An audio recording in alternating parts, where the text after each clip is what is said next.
Other people's stuff is trash. If you don't like it, get out. Mike, my husband, sneered with a face lit by the flames. Burning in front of him were children's toys and clothes. They were keepsakes of my son. Mike was burning these precious memories of mine in the backyard, almost as if to flaunt them before me. The emotions welling up in my heart. Anger and hatred. I will not forgive him. Mike, who hurt Henry and mocked his death. And Jane, who stole precious time from Henry. I will have my revenge. I don't care what happens anymore. Without anything left to protect, I am invincible. I will bring those two down to hell, betting everything I have. Telling me to get out of the house? That was my plan from the start. Sure, I replied with a beaming smile. It was about 2 weeks after Henry's passing. I received a call from Mike. I ignored all his calls. He was a stranger now. I had no obligation to leave for him. But after a month, 2 months, with the calls incessant, I had a premonition. Maybe something happened to them. With a bit of hope, I answered the phone. What's wrong, Mike? Help me, Mike screamed in a desperate voice. Mom's in trouble. I smiled. My name is Mary, a 33-year-old housewife. I'm home. My son Henry returned home. I greeted Henry at the entrance. Welcome back, Henry. There's pudding in the fridge. You can have one. Really? Just one? Henry is in 3rd grade, but still a child at heart and clingy. The rest is for Jane to eat. Everyone gets one. Before we moved, they were all mine. I wish we never came to this house. Just as I was about to cover Henry's mouth, a shrill voice echoed from behind. Mary, you haven't finished cleaning yet. Henry, you're supposed to study when you get home, right? Hurry up. As we stood frozen, Jane clicked her tongue. Seriously, that's why I was against someone with a divorce history, and to bring such a poorly behaved child. Jane went on with her disdainful remarks towards me and Henry. I have a history of divorce and an ex-husband. Henry is the child from that marriage. I divorced when Henry was 3 years old. The reason was my ex-husband's infidelity. Since then, I've raised Henry single-handedly. I worked hard day and night for Henry's life and his future. I thought I could handle it because I was young. But then, like a taut string snapping, I collapsed. The cause was overwork. I was deeply regretful and despairing. What should I do now? Work to live? Collapse? Then work again? Will this cycle continue endlessly? That's when my current husband, Mike, appeared. I met Mike in the hospital where I was admitted. I was shopping with Henry at the hospital store when he threw a tantrum wanting candy. Then Mike showed up and said, I'll buy it for you. Which one? What candy do you want? I tried to stop him in a panic, but Mike said, just this once, and bought the candy for Henry. Mike had come to visit a friend and happened to stop by the store. I love kids. I enjoy seeing them excited and having fun. But I also find their complaining and tantrums cute. I can't help but spoil them when I see it. Mike seemed like a genuinely nice man, and Henry instantly took a liking to him. See you later. And by chance, the next time Henry came to the hospital, we ran into Mike at the store again. Mike bought candy for Henry again. As this continued, I naturally started to trust Mike. No mother would dislike a man who shows affection to her child. Then one day Henry said, Hey, become my dad. Mom and I are struggling with money. He must have thought of Mike, who always bought him candy, as a rich hero. I scolded Henry for his impolite remark, but watching Mike smile gently, I became conscious of him for the first time. A year later, I married Mike. He was about 10 years older, but his mature composure was comforting. I was surprised to learn that Mike was actually wealthy. Mike was an executive at the company his grandfather founded and a candidate for the next president. That company is one of the top manufacturers in America. A divorced woman who married into wealth. Mike's relatives, especially Jane, seem to look at me with that perspective. Today our family begins living with Jane.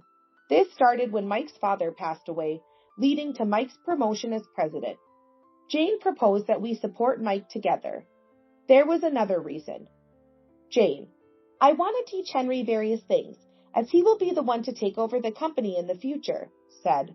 When I saw the old magnificent mansion, my heart raced with the thought of living there. Come on, don't just stand there. Mary, you clean. Henry, you study. Get to it, quickly. Standing in front of clapping Jane, I felt overwhelmed by anxiety about our future life. At 4 a.m., I was in the kitchen. Last night, Jane firmly told me to prepare breakfast at this time. After finishing breakfast, I woke Jane up. Rubbing her sleepy eyes, Jane came to the kitchen. Jane, how is it? In front of the breakfast I made, Jane crossed her arms. Then she sighed. I can't believe it. You actually prepared bread for breakfast. This wasn't supposed to be in this house. You must have bought it on purpose. I peered at the irritated face of Jane. Would you have preferred something else? Of course. The main meal should be gluten-free. Gluten-free bread, scrambled eggs, and vegetable soup. That's the standard. You do know that wheat is poison to our bodies, right? Jane looked at me sharply. I'm sorry. I didn't know. You see, wheat doesn't suit our bodies. Wheat components harm our brains. You knew that, didn't you? No, I didn't know that. Young people these days just watch TV. That's why they get brainwashed easily. Read books. Otherwise, you'll become stupid. I apologized to Jane. Thank you for telling me. From now on, I'll prepare gluten-free bread for breakfast. No, you can't. Jane pointed at the breakfast. Remake it, right now. Stunned, I saw Jane smirking at me. Lucky you, there's still plenty of time before Mike and Henry wake up. Be grateful. Grateful for the time? I thought for a moment and then asked Jane. So, you mean you gave me time to remake it? That's right. I knew this would happen with a commoner and a divorced woman. Jane nodded proudly. It meant she had set the time for breakfast, anticipating I'd have to remake it. I had thought it odd to wake up so early. And the 4 portions of breakfast you prepared? Eat them yourself. Don't waste food. Jane, annoyed at my lack of immediate response, clapped her hands in front of me. Hurry up! Shrinking at Jane's shout in my ear, I thought, the wife in this house needs to support both home and employees. I'm trying to teach you how to do that. Open the fridge and start cooking. You'll remake it as many times as necessary until a proper breakfast is ready. Jane ranted in my ear. Overwhelmed by Jane's outburst, I immediately opened the fridge and took out the ingredients. Lately, I hadn't been able to have a proper conversation with Henry. When Henry comes home, he has studies with a tutor, followed by foreign language lessons. Jane, who decided on her own that Henry would inherit the company, left him no time to play with friends, eat snacks, or relax at home. I pleaded with Jane several times to give him some free time, but it was never heard. One day while making dinner, I received a message from Mike. Insider-like. I wonder if I could ask for that. Insider? Puzzled by the abrupt word, I tilted my head. Wrong message. Delete it. It's deleted, I replied to Mike, but I decided not to delete the message for the time being. I had some recollection of the term insider and decided to research it a bit later. Mike returned home that night in a very good mood. He briskly took me to Henry's room. Henry, how was today's test? Henry was studying with his tutor. Stopping his study, Henry took a larger than usual test paper. Looking expectantly at Mike, Henry had a dejected face. Mike took the test paper. The score was 95 points. Seeing it, Mike, without changing his calm demeanor, crumpled the test into a ball. Henry? Yes. 95 points. Well, not bad for an average person, but you are special. A man who might inherit one of America's leading companies. You understand what that means? Henry stumbled over his words. The smile disappeared from Mike's face and his eyes widened. Didn't I say it before? You have to be perfect. Anything less than 100 points is unacceptable in our family. If you can't remember something this important, you don't deserve to be here. I'm sorry. Henry trembled. I grabbed Mike's arm and pulled him out of the room. Hey, you. That's too much. Henry is your son, your family, right? Does family need qualifications? When I challenged him head on, Mike tilted his head in puzzlement. Huh? That's what family is. Each member fulfilling their role is how we protect the family legacy. Women perfect in household duties, men perfect in protecting the company. If you can't do that, you're not family, because you're no good for the family. You're just a stranger. Isn't that obvious? I was at a loss for words. That's not family. It's like treating people as tools. I can't take this anymore. I can't. Henry's scream came from the room. Rushing back, I saw Henry throwing pencils and notebooks at the tutor. I don't want to study anymore. I can't remember all this. I'm a failure. Even Dad hates me. Henry was crying and screaming. Henry! I hugged him. It's okay now, Henry. It's all going to be okay. I stroked my son's back as he continued to cry, my resolve hardening. I can't stay here anymore. I'll get a divorce. I had been preparing for the divorce in secret. Divorce would mean a return to a difficult life, working from dawn to dusk, but it couldn't be helped. I am a mother. No matter how hard it is, it's all right for my son. I reaffirmed my determination. Then, something happened to Henry. He would wake up feeling lethargic in the mornings and didn't want to go to school. I let Henry rest, thinking it was exhaustion from studying. The doctor said it might be anemia due to stress and prescribed iron supplements. However, the lethargy didn't improve after 1 or 2 weeks. I took Henry to a university hospital. After the examination, the doctor told me Henry has leukemia. The fatigue and anemia are symptoms, but the local doctors probably didn't suspect it. My mind went blank. And another thing, Henry has acute leukemia. It progresses fast, so we need to start treatment immediately. The doctor looked pained as he spoke. Progressing fast? I didn't want to think about what those words meant. I had no time for divorce preparations. I informed Jane and Mike about Henry's condition and stayed by his side. Jane looked disgusted. You know, Henry is going to die anyway, right? Prioritize housework for us, the living. That's right, Mary. That's your role. They seemed like people from a different world. I didn't care about them anymore, having decided to divorce. I packed mine and Henry's belongings and left the house. I supported Henry's hospital life wholeheartedly. But despite my efforts, Henry passed away in heaven after only 6 months. It was so sudden. Too abrupt an end. Just before he passed, Henry said in a faint voice, Mom? What, Henry? What is it? With doctors and nurses watching, Henry smiled, as if there was a bright future ahead. When I get discharged, I want to play a lot, play games with friends, and eat lots of pudding, Mom, okay? I couldn't stop my tears. Of course, Henry. Such a modest dream never came true. After Henry's death, I was in a daze, time passing by quickly. Today, I finished Henry's funeral. I'm home. Returning to the mansion alone, I smelled something burning. When I went to the garden, I found Mike, who had returned home earlier, sitting and burning something. Burning in front of him were children's toys and clothes, keepsakes of my son. What are you doing? I couldn't comprehend the scene before my eyes. Burning trash. Mike said as if it was the most natural thing. That's not trash, that's Henry's. Mike laughed. Henry, huh? To me, he's just a stranger who couldn't fulfill his role in this family. His face, illuminated by the flames, turned red. Mike had a malicious grin. Other people's stuff is trash. If you don't like it, get out. Seeing his face, I finally understood. Ah, this is his true nature. At the same time, the emotions I had dulled since losing Henry resurfaced. Anger and hatred. Unforgivable. Mike, who hurt Henry and mocked his death, and Jane, who stole precious time from Henry. I will have my revenge. Nothing matters anymore. I have nothing left to protect. I will bring those two down to hell with everything I've got. Telling me to get out of the house? That was my plan from the start. Sure, I answered with a broad smile. I divorced Mike. Mike himself handed me the divorce papers. He must have prepared them as soon as he realized Henry wouldn't conform to his expectations. We were just tools to Mike and his family. It was about 2 weeks after Henry's death. Every day I spoke to Henry's photo and steadily prepared for my revenge. Then a call came, from Mike. I ignored all his calls. He was a stranger now. I had no obligation to leave for him. But after a month, 2 months, with the incessant calls, I had a premonition. Maybe something happened to them. With a bit of hope, I answered the call. What's wrong, Mike? Help me! Mike screamed desperately. Mom's in serious trouble. I smiled, pretending to be concerned without being noticed. I asked, what's wrong? Mom's been acting so strange lately, slurred speech, unable to speak properly, so we went to the hospital, Mike said with a trembling voice. Mom had a stroke. She was treated but became bedridden. I've been taking care of her at home. I thought about using care services, but Mom doesn't want to be a burden on others.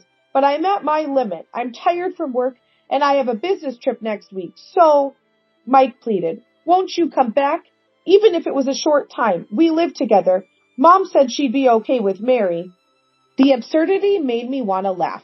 Classic Jane. She probably just wanted to exploit me. But after a moment's thought, I said, that's tough. I owe Jane a lot. Now it's my turn to return the favor. Thank you, Mary. Mike sounded so happy he might have been crying. I was looking forward to when those tears would turn to sorrow. I returned to the mansion and took care of bedridden Jane. Here's your breakfast. I prepared wheat bread. I pushed the bread into Jane's mouth. Jane opened her eyes wide, rejecting it, but she couldn't resist with her bedridden body. No, Jane, you can't be picky. Even Henry could eat bread. I forced the bread into Jane's mouth, but Jane never swallowed it, struggling with her mouth full. Tears welled up in her eyes. Stop! What's wrong, Jane? My brain! Jane tried desperately to speak with her slurred speech. Wheat harms the brain. Such conspiracy nonsense Jane seemed to truly believe. Ah, I forgot. Eating bread would further damage your brain. But it doesn't matter anymore. It's clear that Jane's end is near. I smiled. Jane glared at me resentfully. I clapped my hands loudly in front of her. Come on, swallow what's in your mouth. Don't dawdle, I shouted in Jane's ear. Startled, Jane spat out the bread. She coughed. I picked up the bread from the floor and brought the dirty bread to Jane's mouth. It's no use, Jane. You said so yourself. I pushed the bread into Jane's mouth. You can't waste food. Jane screamed. Ugh! I fed Jane bread every day, morning, noon, and night. If she spit it out, I put it back in her mouth. If she spat it out again, back in it went. This went on for hours on end. In an environment where she could receive no help, perhaps Jane lost the will to resist, and within a week she obediently swallowed the bread. Jane became utterly exhausted and now spent all day trembling in bed. She would scream whenever I appeared. A month later, Mike returned from his business trip. When I greeted him at the entrance, seeing my face, Mike smiled. Thank you, Mary. It must have been hard taking care of Mom. I smiled gently.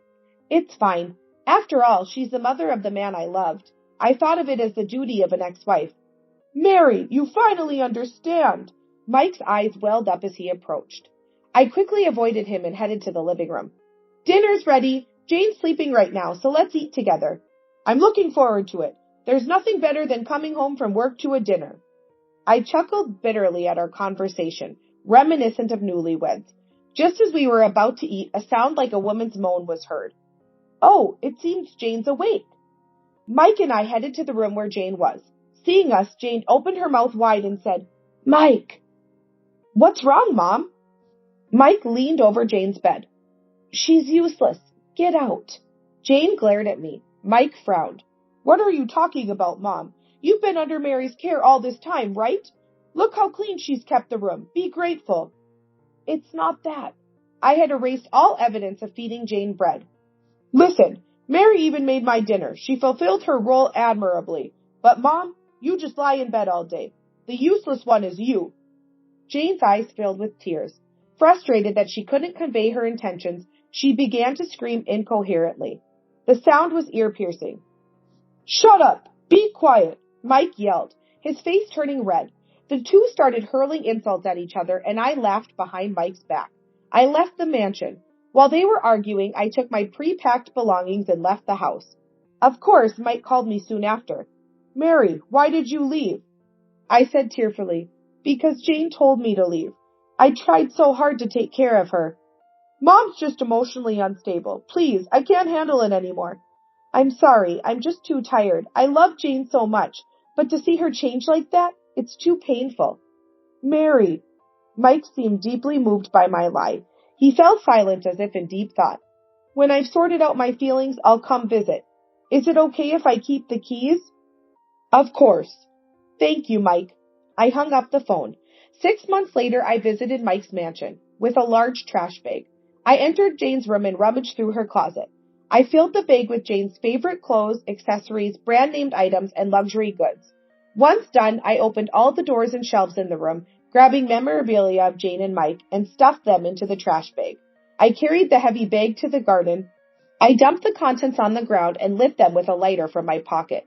The smell of burning filled the air as Jane's precious memories quickly turned to ash.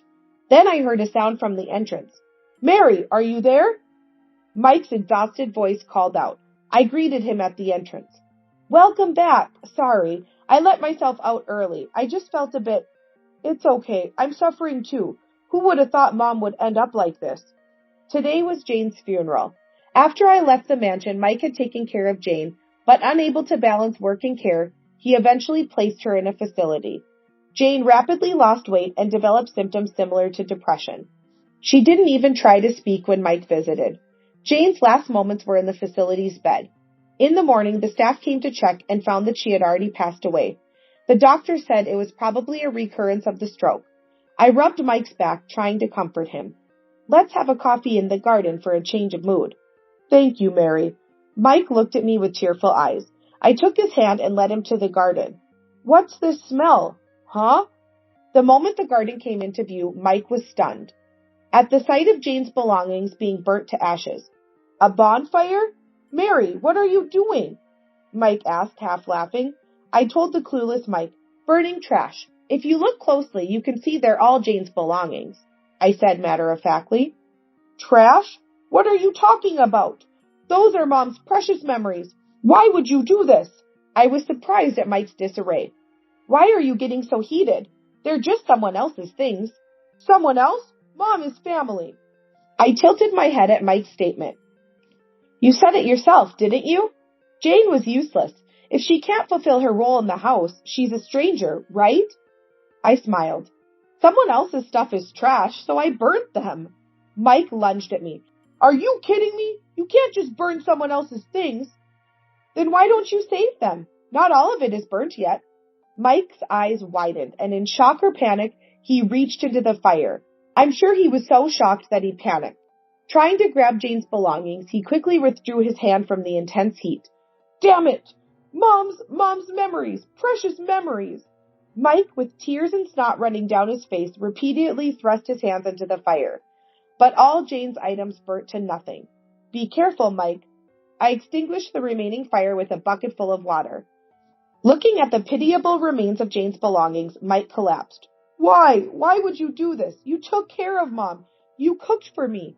Yes, all that was to gain your trust. Poor Jane. She couldn't even get her own son to believe the truth. What do you mean? Did you do something to Mom? I didn't do anything. Just took care of her. Jane was crying with joy when she ate the bread I gave her. Bread? You fed Mom bread? That's bad for the brain, if you feed her that. Here, cool down your head. I poured the remaining water from the bucket over his head. Mike staggered, slipped, and fell. He seemed to have twisted his ankle and groaned in pain. His figure was miserably pitiful.